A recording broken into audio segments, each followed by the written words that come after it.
তিনি বেনারসে বা কি বলে ওটাকে, কাশিতে উনি একা নৌকা বাইছেন। নৌকা বাইতে বাইতে নৌকাটাতে ফুটো হয়ে গেছে।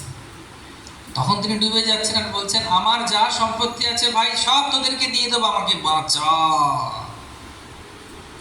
ঠিক আছে। তা একজন মাঝি যাচ্ছিল, বলছে তোমাকে সব সম্পত্তি দিয়ে দেবো, আমার 2000 কোটি টাকার সম্পত্তি, সব দিয়ে দেবো তোমাকে, তুমি আমাকে বাঁচাও। তো বাঁচিয়ে দিয়েছে মাঝি। তো মাঝি মাঝ নদীতে ছিল।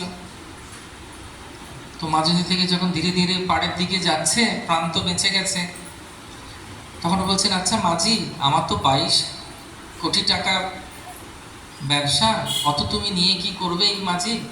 তোমাকে আমি অর্ধেক দেবো, 11 কোটির সম্পত্তি দেবো। বলছে হাসছে, ঠিক আছে। আর একটু পাড়ের কাছে এসেছে, যে 11 দিয়ে কি হবে, 5 কোটি দেবো। পাড়ে নেমে 5 টাকা দিয়ে বলছে, আমি তোকে কেন দেবো, তুই তো আমাকে দিবি, আমাকে বাঁচিয়ে তোর স্বীকৃতি হয়েছে, হরে কৃষ্ণ।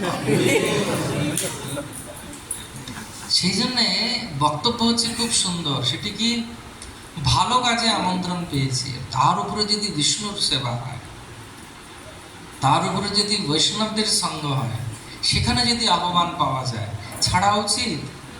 যতই বৃষ্টি হোক, যতই রোদ উঠুক, যতই খরা হোক, যদি সুযোগ দেয় কেউ কৃষ্ণ কথা বলার আর কৃষ্ণ কথা শোনার, কোনোদিন ছাড়া উচিত?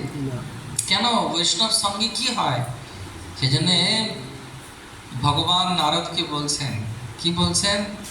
তিনি বলছেন, নাহম তিষ্ঠামি বৈকুণ্ঠে যোগিনাম হৃদয়েষু বা যত্র গায়ন্তি মদ্ভক্ত তত্তাম তিষ্ঠামি নারদ। আমি কোথায় থাকি? বৈকুণ্ঠে? না। আমি যোগীদের হৃদয়ে থাকি? না। আমি কোথায় থাকি? যেখানে আমার ভক্তরা একত্রিত হয়ে কৃষ্ণ নাম করছে, আমি সেখানে উপস্থিত থাকি। তো সেই জন্য যখনই সুযোগ পাওয়া গেছে, সেটা যেখানেই হোক, শ্মশান হোক কি রাজবাড়ি হোক, যদি সুযোগ পাওয়া গেছে হরিকথা শোনার, তার কারণ কি, এই জীব হয়ে যে আমরা জন্মগ্রহণ করেছি, মনুষ্য শরীর পেয়েছি, 4 লাখ মনুষ্য শরীর আছে, তার মধ্যে কিছু আস্তিক, কিছু নাস্তিক। আস্তিকদের মধ্যে আবার জ্ঞানী, কর্মী এবং ভক্ত আছে।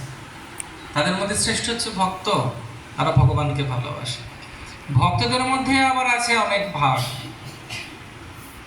তারা কেউ বৈকুণ্ঠে যেতে চায়, কেউ দ্বারকায় যেতে চায়, কেউ অযোধ্যায় যেতে চায়।